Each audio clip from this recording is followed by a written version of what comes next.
शायान खामोशी से गाड़ी ड्राइव कर रहा था। उसके पहलू में बैठी नमल मुंह ही मुंह न जाने कौन कौन सी दुआएं पढ़ रही थी।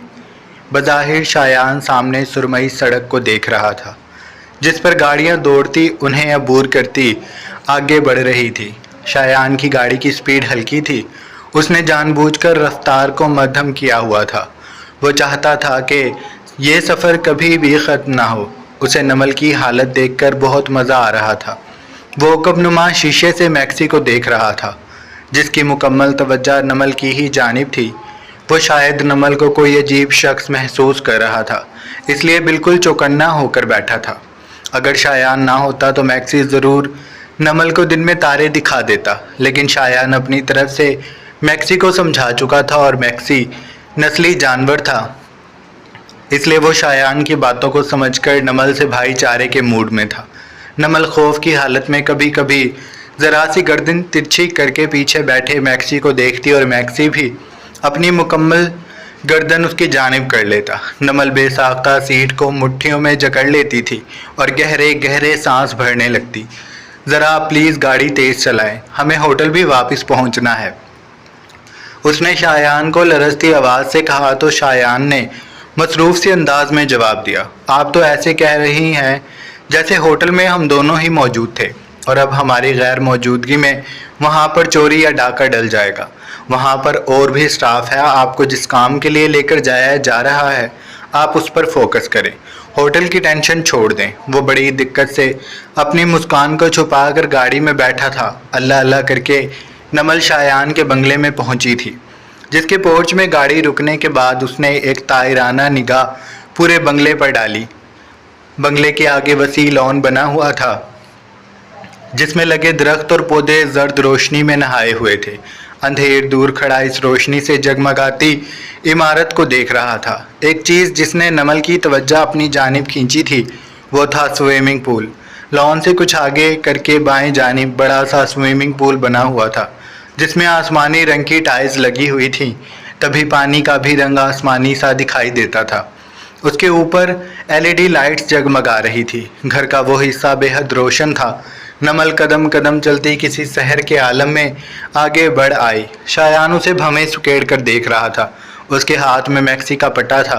फिर उसे एक शरारत सूझी। उसने मैक्सी की तरफ देखा तो मैक्सी अपनी दमदार आवाज़ में भौंका और नमल पूरी की पूरी काँप गई।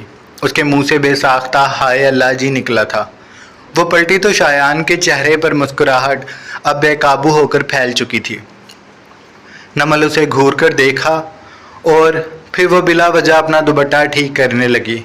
उसका रोम रोम कांप रहा था। मिस नमल, अगर आपने घर का जायज़ा ले लिया तो अब हमें अंदर चलना चाहिए, वो कहकर मैक्सी को लेकर दाखिली दरवाजे की जानिब बढ़ गया था। नमल नपे तुले कदमों से आगे बढ़ती उनके ताक़ुब में थी। लाउंज में आकर शायान ने एक अच्छे मेहमान नवाज की तरह नमल को देखा और उससे पूछा, आप क्या पसंद करेंगी?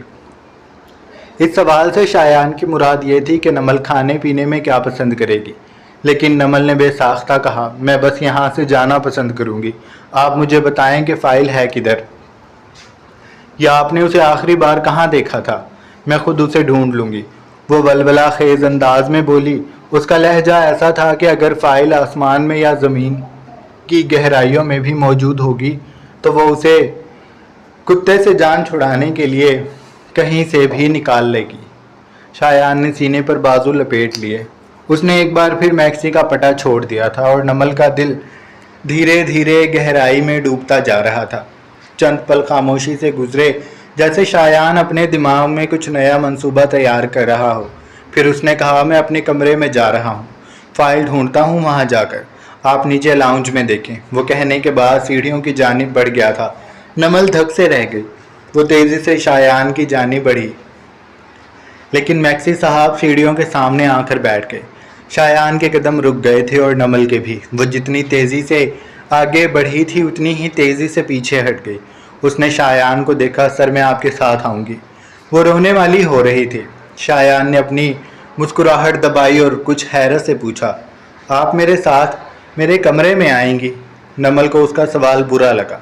उसने माथे पर तेवरी चढ़ाकर उसे घूरा तो शायान ने जैसे उसे जताने के लिए मैक्सी को देखा था, नमल ने उसकी आंखों का इशारा समझा तो ज़बरदस्ती सा मुस्कुराई। सर कोई बात नहीं, आप मेरे बड़े भाइयों जैसे हैं। अगर मैं आपके साथ कमरे में आ जाऊंगी तो इसमें कोई गलत बात नहीं है। मुझे अपने भाई पर पूरा यकीन है। उसने खड़े खड़े शायान को अपना भाई बना लिया था और शायान जैसे सीढ़ियों से नीचे गिरने वाला हो गया था। उसने सहारे के लिए रेलिंग को थामा और फिर नागवारी से बोला, ये क्या बकवास कर रही हैं आप? मैं आपका भाई नहीं हूँ। नमल के चेहरे पर इस्तज़ाहिया मुस्कुराहट फैल गई। हाँ, आप मेरे भाई क्यों बनेंगे? आप जानते हैं कि आप हाई सोसाइटी की हैं और मैं ठहरी आपकी एक स्टाफ मेंबर। वैसे अगर आप सोचें तो हम इंसानियत के नाते एक दूसरे के बहन भाई बन सकते हैं। शायान का दिल कर रहा था कि वह आगे बढ़कर नमल की गर्दन मरोड़ दे। न जाने ये लड़की कहाँ की बात कहाँ लेकर चली जाती थी। वो कुछ कहने लगा लेकिन फिर वो रुक गया। उसने गहरा सांस भरा और नमल की तमाम बातों को नज़रअंदाज करते हुए बोला, मेरा ख्याल है कि हम यहाँ फ़ाइल ढूंढने आए हैं, तो आप प्लीज़ काम पर लगें। ये भाईचारा हम बाद में देखेंगे। और अब आप नीचे रहकर लाउंज में ही फ़ाइल ढूंढें। यहाँ मौजूद टेबल्स की दराज़ों और बाकी जगहों पर देखें। ब्लू कलर की फ़ाइल है। वो उसे हुक्म देने के बाद दोबारा सीढ़ियाँ चढ़ता ऊपर चला गया था। वो ऊपर जाकर रेलिंग से कुछ पीछे होकर खड़ा हो गया। वो नीचे का मंजर देखना चाहता था। अब नीचे लाउंज में मैक्सी और नमल दोनों मौजूद थे और दोनों ही एक दूसरे को देख रहे थे। मैक्सी के हनोज बड़े बड़े दांत और लटकती हुई जुबान दिखाई देती थी। वो गहरे गहरे सांस भर रहा था। उसका पूरा वजूद थरथरा रहा था। वो शेरों जैसा कुत्ता नमल को अपने खौफ में मुब्तला किए खड़ा था और नमल उसे देखकर बेचारगी से मुस्कुराई। उसने हाथ उठाकर मैक्सी की तरफ इशारा किया जैसे उसे दोस्ती करना चाहती हो। अलबत्ता मैक्सी ने उसके हाथ के इशारे के जवाब में रुख मोड़ लिया। नखरे करना तो इसने अपने मालिक से सीखा है। वो ज़ेरे लब बड़बड़ाई, पर जैसे मैक्सी उसकी बात सुन चुका था। मैक्सी ने दोबारा गर्दन मोड़कर उसे देखा तो नमल जल्दी से पीछे हो गई और फिर बोली, मैं तो फ़ाइल ढूंढने जा रही हूँ। वो ऐसे बोल रही थी जैसे शायान की बातों की तरह मैक्सी उसकी भी बातें समझ लेगा। फिर नमल लरजते हाथों से फ़ाइल को ढूंढने लगी। उसे यूं लग रहा था जैसे कुत्ते की गहरी नज़रें उसका ताक़ुब कर रही हैं। फिर उसे महसूस हुआ जैसे मैक्सी अपनी जगह से खड़ा हुआ है। नमल तेज़ी से पलटी। वो सचमुच खड़ा हो चुका था। इससे पहले ये कुत्ता अपना कुत्तापन दिखाए मैं यहाँ से भाग जाती हूँ। उसने खुले हुए दरवाजे की जानिब देखा और भागने के लिए पर तोल लिए, लेकिन शायद कुत्ता उसकी सोचें पढ़ रहा था। वो चलता हुआ बड़े तमकीनत अंदाज में जाकर बिल्कुल दाखिली दरवाजे के सामने बैठ गया। नमल का दिल किया वो धाड़े मार मार कर रोने लगे, लेकिन फिर उसने सीढ़ियों की जानिब देखा और वह जल्दी जल्दी सीढ़ियाँ चढ़ती ऊपर भागने लगी कि मैक्सी भी उसके पीछे भागने लगा। नमल की जान निकल गई। वो चीखती चिल्लाती ऊपर की जानिब भागी थी। जितनी रफ्तार वो तेज़ कर रही थी उतनी ही मैक्सी तेज़ कर रहा था। उसके चीखने से मैक्सी ने ख़तरा महसूस किया तो वो साथ साथ भौंकने भी लगा। वो नमल को डराता हुआ उसके पीछे भाग रहा था और नमल की आंखों में आंसू दर आए थे। वो बड़ी मुश्किल से ऊपर पहुंची और उसने सामने ही शायान को खड़े देखा तो बेसाख्ता भागती हुई उसके पीछे चली गई। उसने शायान के कोट को पीछे से मजबूती से थाम लिया था। इस रात की तरह ही जब उसके पीछे तोकीड़ लग गया था। वो आज भी शायान को उसके पीछे से ऐसे ही पकड़कर खड़ी थी। वो मुसलसल रोते हुए शायान को कह रही थी, आपको अल्लाह का वास्ता मुझे बचा लें। मेरा बीपी लो हो रहा है। किसी भी वक्त मेरा दिल बंद हो जाएगा। मैं इतनी जल्दी मरना नहीं चाहती। प्लीज़ मुझे बचा लें। मैंने अभी दुनिया में देखा ही क्या है। मेरे बहुत से ख्वाब हैं। आपको अल्लाह का वास्ता इस कुत्ते के बच्चे को कहीं यहाँ से दफ़ा हो जाए। वो रोते हुए शायान की मिन्नतें कर रही थी और शायान का कहका बुलंद हुआ। नमल की बातें उसे महसूस कर रही थी। नमल ने जब उसे हंसते हुए देखा तो वो उसे छोड़कर नाराज़ से अंदाज में पीछे को होकर खड़ी हो गई। उसने अपनी आंखों को साफ़ किया। दुपट्टे से वो उन्हें बार बार साफ़ कर रही थी। शायान ने पहले पलटकर नमल को देखा, फिर उसने मैक्सी को देखा जो उससे चंद कदम फासले पर रुक गया था, लेकिन पूरी कोशिश में था कि जैसे ही शायान हटेगा वो नमल पर हमला कर देगा। शायान ने आगे बढ़कर घुटनों के बल बैठते मैक्सी के पटे को पकड़ा और फिर उसे मोहब्बत से सहलाने लगा। मैक्सी, नो, ये हमारी मेहमान है और हमने इनके साथ ऐसा बिहेवियर नहीं करना। तुम तो अच्छे बच्चे हो ना मेरा गुड बॉय। अब जाओ, नीचे चले जाओ।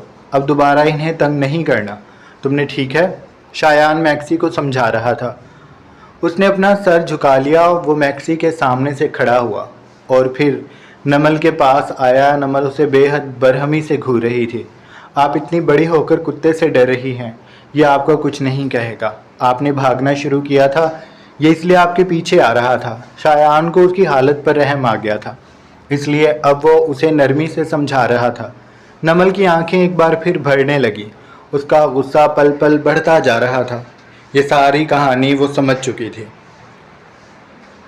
उसका दिल दुख से भर गया। उसने शायान को डबडबाई सुर्ख आंखों से देखा और फिर बोली, आप मुझे जानबूझकर यहाँ लेकर आए हैं ताकि आप मुझे इस कुत्ते से डरा सकें। मैं आपको छोड़ूंगी नहीं। आप होते कौन हैं मुझे इस तरह से हरास करने वाले? वो आगे बढ़ी और उसने शायान को धक्का देने के लिए हाथ उठाया ही था कि पीछे बैठा मैक्सी अपने मालिक को खतरे में देखता एकदम से भौंका और नमल लड़खड़ाकर शायान के सीने पर गिर गई। शायान अगर उसे अपने बाजू में ना थामता तो वो फर्श पर गिर जाती, लेकिन अब वो शायान की बाहों में मौजूद थी। वो उसके सीने से शिद्दत से लगी हुई थी और शायान एक पल के लिए सांस लेना तक भूल गया था। वो बिल्कुल साकित रह गया था। नमल की तेज़ी से धड़कती दिल की धड़कनें उसे अपने सीने पर महसूस हो रही थी। नमल का पूरा वजूद कांप रहा था। वो गीले गीले सांस अंदर खींचती उसके सीने से लगी सख्ती से आंखें मीचे हुए थी। उसकी गहरी सांसें शायान के कानों में गूंज रही थी। शायान को महसूस हुआ जैसे बंगले में धुआं फैलने लगा है। वो धीरे धीरे बढ़ता उसके असाब पर छा रहा था। उसके हाथ बेसाख्ता नमल की नाजुक सी कमर पर फैल गए। उसके बड़े बड़े मर्दाना हाथों में वो बालिश भर की कमर सिमट गई थी। शायान ने एक पल के लिए आंखें मूंदी और उस एक पल में वो दुनिया जहां से जैसे कट गया था। फिर उसने तेज़ी से आंखें खोली और नमल को एक झटके से खुद से दूर किया। तब तक नमल भी संभल चुकी थी और वो भी यही करने का इरादा रख रही थी कि वह शायान से दूर हो जाए। वो अच्छी खासी शर्मिंदा हो गई थी और अब वो शायान से निगाहें भी नहीं मिला पा रही थी। शायान ने खुद भी उससे निगाहें चुराईं और वो मैक्सी को घूरते हुए उस पर धाड़ा था। मैंने तुम्हें अभी क्या समझाया है कि ये हमारी मेहमान हैं और तुम इन्हें तंग नहीं करोगे। चलो जाओ यहाँ से। उसके यूं गुस्सा करने पर मैक्सी बेचारा बोझल कदम उठाता सीढ़ियों की जानिब बढ़ गया। शायान के खुद की दिल की धड़कनें भी सुस्त पड़ चुकी थी। उसके दिमाग ने जैसे काम करना छोड़ दिया था। वो पलटकर नमल को नहीं देखना चाहता था, इसलिए उसने बगैर पलटे ही सीढ़ियों की जानिब कदम बढ़ा दिए। वो सीढ़ियों तक जाकर बोला, मैं नीचे आपका गाड़ी में इंतज़ार कर रहा हूँ। आप आ जाएं, फ़ाइल में किसी मुलाजिम के हाथ मंगवा लूँगा। वो कहने के बाद सीढ़ियों से उतरा लाउंज और फिर राहदारी से दाखिली दरवाजे की जानिब बढ़ गया था और नमल में इतनी हिम्मत बाकी नहीं रही थी कि वो कदम भी उठा सके। अभी वो जो कुछ उसने लाइल्मी और बेसाख्ती में किया था उसका उसे बहुत पछतावा था। वो शायान के सीने से कैसे लग सकती थी? वो उसके भारी हाथों का लम्स अभी तक अपनी कमर पर महसूस कर रही थी। वो मर्दाना भारी से हाथ उसकी कमर को जैसे झुलसा गए थे और शायान का फ्राक सीना, उसकी गर्म सांसें जो नमल की गर्दन पर पड़ रही थी। उसने ला हौल वला कुव्वत पढ़ा और जल्दी से खुद भी सीढ़ियों की जानिब बढ़ गई। रिधम के मामू के घर पर रात बिखरी हुई थी। वो खामोश रात लॉन में टहलते अमन को देख रही थी। वो बिल्कुल सपाट चेहरे से लॉन की घास पर कदम कदम चल रहा था। उसके अंदाज में इस्तराब था। वो जैसे बेचैनी का शिकार हो रहा था। चंद पल ऐसे ही चक्कर काटने के बाद वो जाकर कुर्सी पर बैठ गया। उसने अपना मोबाइल सामने किया। उस पर चंद पल उंगलियां चलाने के बाद उसने उसे टेबल पर पटखने के से अंदाज में रखा और गर्दन को पीछे गिराकर कुर्सी की पुष्ट पर टिका लिया। उस दिन सब कुछ उसकी मर्ज़ी के मुताबिक हुआ था। उसने कितनी मुश्किल से पहले नमल का ताक़ुब करके उसकी रूटीन का पता लगाया था। फिर वो तौकीर तक पहुंचा اسے پیسے دے کر راضی کیا، اپنی پہچان اس سے چھپائی۔ پھر اس نے توقیر کو نمل کو لینے بھیجا۔ وہ جانتا تھا کہ نمل کا اس دنیا میں ردھم کے علاوہ کوئی بھی نہیں ہے۔ وہ پولیس سے پہلے ردھم کو کال کرے گی اور ردھم بھی اس کی مدد کے لیے ضرور آئے گی۔ اس نے سارا حساب لگا رکھا تھا۔ اس کے آدمی اس جگہ پر پہلے ہی موجود تھے۔ ردھم کے آتے ہی انہوں نے ٹارگٹ سیٹ کر لیا تھا، لیکن مسئلہ اس وقت شروع ہوا جب وہاں پر ردھم سے پہلے شایان پہنچ گیا۔ امن کو یہ خبر مل گئی تھی۔ اسے دھکا لگا، لیکن اس نے اپنے آدمیوں کو پیچھے ہٹنے کا نہیں کہا تھا۔ وہ لوگ ردھم کا انتظار کر رہے تھے، لیکن ردھم جب آئی تو اس کے فوراً پیچھے گارڈز اور پھر راغب آ گیا، اور راغب نے جیسے اس خطرے کو محسوس کر لیا تھا اور ان کا سارا پلان بگڑ کر رہ گیا تھا۔ اسے آج بھی اس بات کا پچھتاوا تھا۔ کاش وہ لوگ دیر نہ کرتے اور ردھم کے آتے ہی اس پر گولی چلا دیتے تو آج یہ معاملہ اتنا بگڑتا نہ اور اسے اتنا انتظار نہ کرنا پڑتا۔ لیکن اب پھر اسے ایک اور منصوبہ تیار کرنا ہوگا، اب کی بار زیادہ محتاط انداز میں۔ لیکن کیسے؟ یہ بات اسے سمجھ نہیں آ رہی تھی۔ وہ اپنے دماغ پر بار بار زور ڈالتا پاگل ہونے کو ہو رہا تھا۔ پھر اس نے چہرہ اٹھا کر اپنے بنگلے کی بالائی منزل کو دیکھا تو اس کا جیسے سانس بھی تھم گیا۔ وہ چند پل اپنے بنگلے کی بالائی منزل کو گھورتا رہا، پھر اس کے لبوں کے کنارے مسکراہٹ میں ڈھل گئے۔ اس کے دماغ میں یہ بات پہلے کیوں نہیں آئی؟ وہ یہ بات جانتا تھا کہ ردھم کی امی یعنی اس کی پھپھو ردھم سے ملنے گئی تھی اور وہ اس بات پر ان سے لڑنا چاہتا تھا، لیکن اب اس نے اپنا ارادہ بدل لیا تھا۔ اسے تو اس معاملے میں اپنی پھپھو کا ساتھ دینا چاہیے تاکہ ردھم ان کے گھر آ سکے۔ ردھم جتنی اس کے قریب رہے گی اس کو نقصان پہنچانے کے موقع امن کے ہاتھ اتنے زیادہ آئیں گے۔ جیسے جیسے اس کے دماغ میں منصوبہ تیار ہو رہا تھا اس کی مسکراہٹ گہری ہوتی چلی گئی۔ اسے اس منصوبے پر کل سے ہی کام کرنا تھا۔ اس نے ساری پلاننگ دماغ میں ترتیب دی اور پھر وہ تاریکی میں ڈوبے لان سے اٹھ کر داخلی دروازے کی جانب بڑھ گیا۔ وہ اپنے چھوٹے سے بنگلے میں داخل ہونے کے بعد اپنے کمرے میں چلا گیا تھا۔ گہری رات اور لان میں لگے اندھیرے میں ڈوبے پودے بوجھل آنکھوں سے امن کو دیکھ رہے تھے۔ انہیں صاف دکھائی دے رہا تھا کہ کچھ غلط ہونے والا ہے۔ وہ ابھی فریش ہو کر باہر نکلا تھا۔ اس کے جسم پر پانی کے قطرے پھسل رہے تھے۔ وہ سفید پینٹ میں ملبوس بغیر شرٹ کے باہر نکلا تھا۔ بالوں کو تولیے سے صاف کرتا وہ جب کمرے میں آیا تو ستارہ کمرے میں ہی موجود تھی۔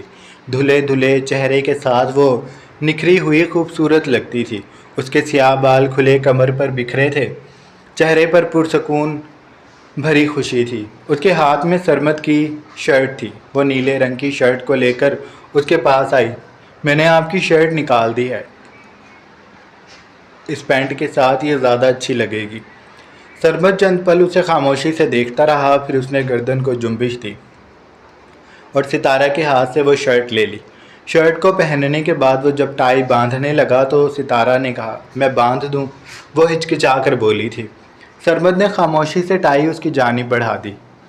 ستارہ آگے بڑھی۔ اس نے سرمد کے گلے میں ٹائی کو ڈالنے کے بعد اسے باندھنا شروع کر دیا۔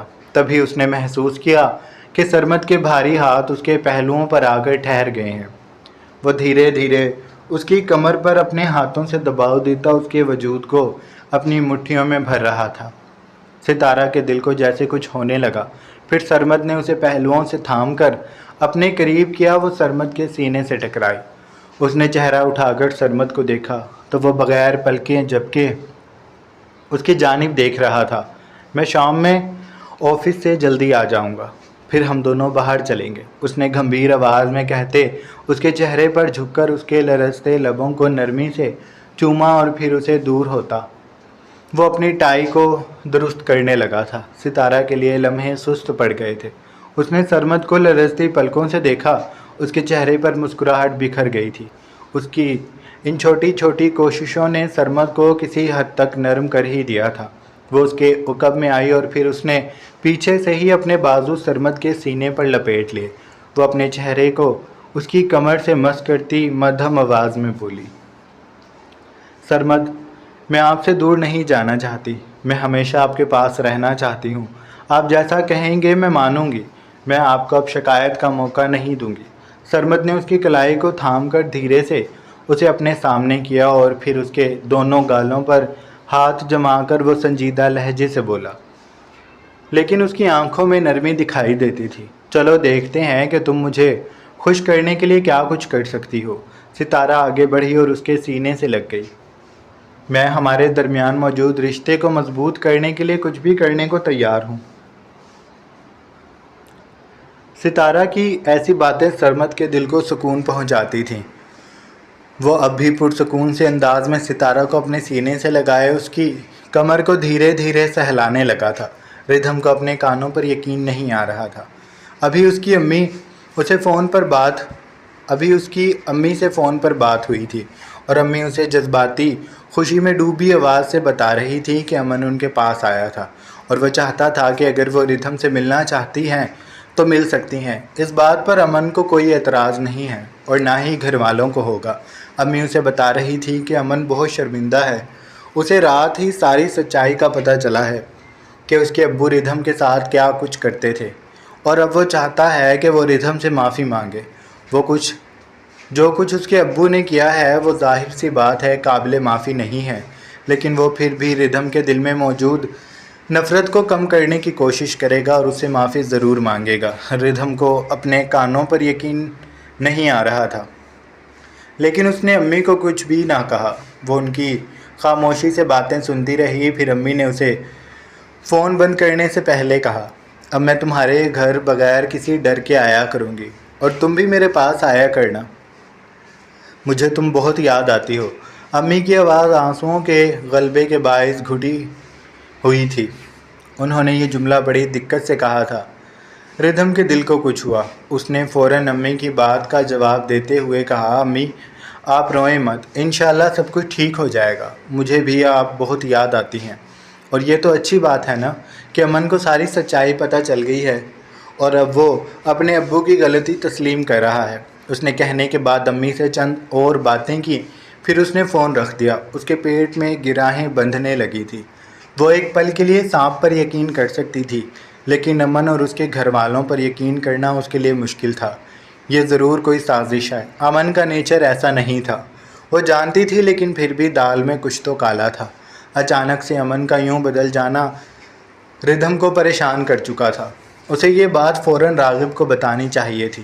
وہ نہیں چاہتی تھی کہ اب پھر اس کے کسی کارنامے کی وجہ سے راغب اس پر غصہ کرے۔ اسے ابھی فی الحال راغب کو اپنے اعتماد میں لینا ہے، اس کے سامنے اچھے بنے رہنا ہے تاکہ وہ بھی اس کی بات مانے اور اسے حیدرآباد لے جائے۔ ردھم جب اپنا دماغ چلاتی تھی تو اسے اپنا آپ انڈیا کے ڈرامے کی کوئی ولن لگتا تھا اور اسے یوں لگتا تھا کہ وہ اپنے شوہر کے ساتھ کھیل رہی ہے۔ جب بھی اس کے دماغ میں یہ خیال آتا تو وہ اللہ سے معافی مانگ کر کہتی کہ وہ صرف راغب کی زندگی کو سلجھانا چاہتی ہے۔ زیبا نے ضرور اس سے بہت سے راز چھپا رکھے ہیں اور اگر ردھم رازوں پر سے پردہ اٹھانے میں کامیاب ہو گئی تو راغب کی زندگی میں بھی سکون آ جائے گا۔ بغیر کسی رشتے کے زندگی گزارنا بڑا مشکل ہوتا ہے۔ ردھم کے پاس تو پھر اس کی امی تھیں جو اسے بہت محبت کرتی تھی اور کہنے کے لیے نام نہاد کزن بھی موجود تھے جو کبھی کبھی اس سے اپنائیت جتانے آ جاتے تھے، اور نمل بھی تو تھی ان سب میں، لیکن راغب کے پاس تو کوئی بھی نہیں تھا۔ اسے ایک عرصہ ہو گیا اپنوں سے دور رہتے ہوئے اور ردھم اب چاہتی تھی کہ وہ اپنوں سے ملے۔ وہ راغب کی اس روبوٹک زندگی کو بدلنا چاہتی تھی۔ جاری ہے۔